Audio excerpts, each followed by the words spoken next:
কথাতেই আছে মা হবার পর নাকি মেয়েদের সব ঘৃণা চলে যায়, কিন্তু আমার তো মনে হয় বিয়ের পরেই অর্ধেক ঘৃণা চলে যেতে হয়। কারণ এই যে মাছ মাংস কখনোই আমি বিয়ের আগে ধুতাম না, মানে কেউ ধুয়ে দেবে তবে কি আমি রান্না করব, বিয়ের পরেও অবশ্য আমাকে ধুতে হয় না, সবটাই শাশুড়ি মা করে। তবে মারা গেছে কলকাতায়, আর কালকে আমাদের বাড়িতে কিছু গেস্ট আসবে, মারা কিছু মাছ মাংস কিনে রেখে দিয়ে গেছিলো ফ্রিজে, সেগুলো সবই প্রায় শেষের দিকে, তাই কালকে যখন গেস্ট আসবে আজকে আগে থেকে কিনে রেখে সমস্ত কিছু ধুলাম। তবে ওই জোগাড়ু বুদ্ধি হিসাবে আমি হাতে একটু প্লাস্টিক পরে নিয়েছিলাম, তাছাড়া আমি কিছুতেই মাংসটা ধুতে পারবো না। আর আগে ভাবতাম মাংস যদি আমি কখনো ধুই মাংস খেতেও পারবো না, কেমন করে সমস্ত কিছুই অভ্যাস হয়ে গেছে, এই যে মানুষ অভ্যেসের দাস।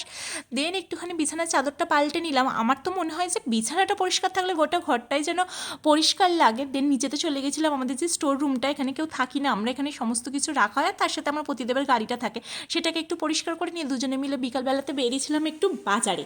সবজি বাজার করবো বলে বেরিয়ে আগেই খেয়ে নিয়েছিলাম ফুচকা, দেন চলে গেছিলাম একটু মিষ্টির দোকানে। কালকে অতিথি আসবার, প্রথমবার আমার শ্বশুর বাড়ি থেকে না কেউ আসছে, অথচ মা নেই, ভীষণ ভয় করছিল, তাই আগের দিন থেকেই আমি কেটে কুটে সমস্ত কিছু জোগাড় করে রেখে দিচ্ছি। আর দিল্লিতে যে ঠান্ডা পড়েছে না, আমার এমনি মাথা কাজ করা বন্ধ করে দিয়েছে। আর রাতে আজকে আমরা খাবো বিভিন্ন ধরনের চাট কিনে আনা হয়েছিল, ওই আলু টিকি চাট, পাপড়ির চাট, আর তার সাথে একটু মুড়ি মেখে নিয়েছিলাম। এরকম করে মুড়ি মাখা খেতে কিন্তু দিব্য ভালো লাগে। চলো আজ তবে আসি, দেখা হবে নতুন কোনো ভিডিওতে। সকলকে ভালো থেকো, সকলকে ভালো রেখো, দুক্কা দুক্কা।